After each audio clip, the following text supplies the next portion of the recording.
Have you ever heard a story so wild it sounds like a movie plot? Well, buckle up, because today we're diving into the tale of Emanuel Nwude, the man who pulled off one of the most audacious scams in history. He didn't just sell a bridge. He sold an entire airport that didn't even exist, for a staggering $242 million. So, who was this guy? Emanuel Nwude wasn't just some small-time hustler. In the 1990s, he was a well-respected figure, a former director of the Union Bank of Nigeria. His position gave him access to classified documents, insider information, and all the letterheads and stamps he would need to look incredibly official. He knew the inner workings of the banking system, and he was about to use that knowledge to orchestrate a fraud of epic proportions. Nwude's plan was as bold as it was brilliant. He decided to impersonate Paul Oguma, who was the governor of the Central Bank of Nigeria at the time. With his team of accomplices, he targeted a man named Nelson Sakaguchi, the director of a major Brazilian bank, Banco Noroeste. Nwude, posing as the central bank governor, contacted Sakaguchi with an irresistible offer. The pitch was this: Nigeria was planning to build a brand new, state-of-the-art airport in its capital, Abuja. And, he told Sakaguchi, there was a lucrative commission waiting for him if he helped finance the project. The total deal was supposedly worth hundreds of millions, and Sakaguchi was promised a cool $10 million just for his participation. To a foreign investor, a government-backed infrastructure project in a developing nation probably sounded plausible, especially when it was coming from who he thought was the head of the country's central bank. To make the scam believable, Nwude and his crew went all out. They created piles of fake documents, all looking perfectly legitimate, with official-looking seals and signatures. They held meetings where they played their roles flawlessly. It was a masterclass in social engineering. They built a relationship with Sakaguchi, earning his trust over time.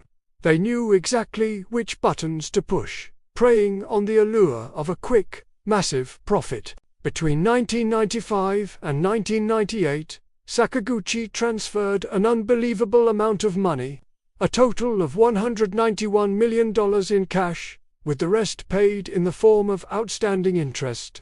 He sent the funds to accounts controlled by Nwude, believing he was investing in a major national project. The sheer scale of this is mind-boggling. We're not talking about a few $1,000s. This was $250 million, siphoned directly from a major international bank. For years, the scam went completely undetected. Banco Noroeste was a large institution, and the massive outflow of cash was somehow missed or overlooked in their internal audits.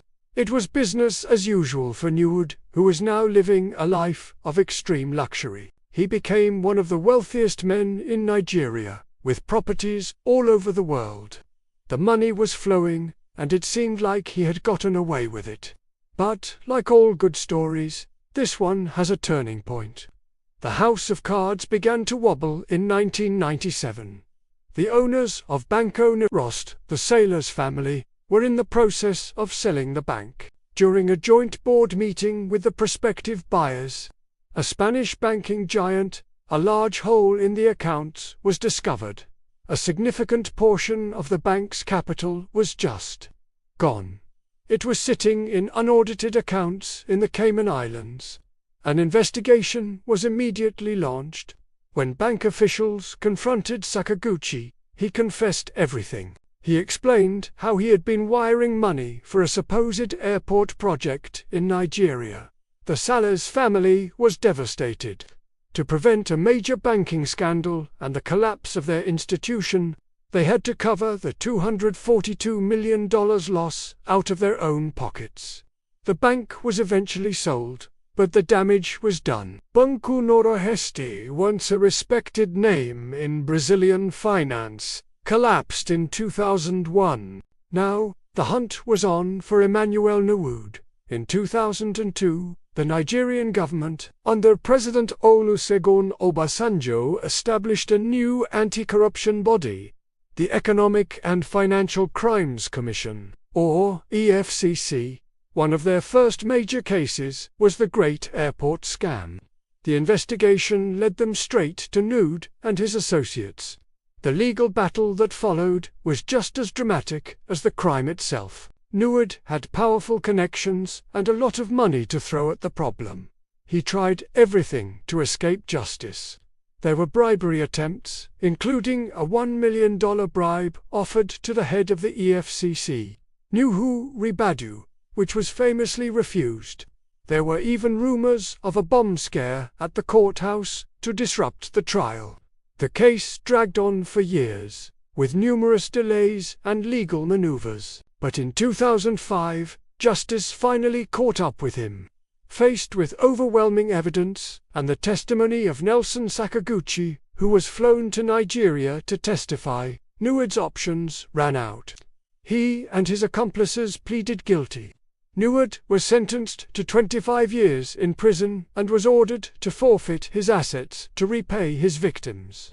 It was a landmark victory for Nigeria's fight against corruption. Nwude was released from prison in 2006, but his story doesn't quite end there. He later got involved in another major legal battle, this time over his confiscated assets, claiming he had acquired them before the banking scam. This led to more court cases, and even another arrest in 2016 for his alleged involvement in a protest that turned violent. The story of Emanuel Nwude is a cautionary tale about greed, deception, and the incredible lengths people will go to for money. It's a reminder of how easily trust can be exploited and how devastating the consequences can be.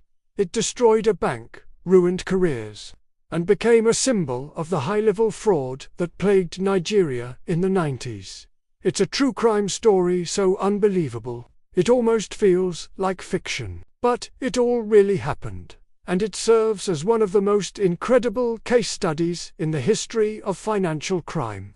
What do you think is the most unbelievable part of this story? Let me know down in the comments. Thanks for watching, and if you enjoyed this deep dive, make sure to hit that like button and subscribe for more incredible true stories. See you next time.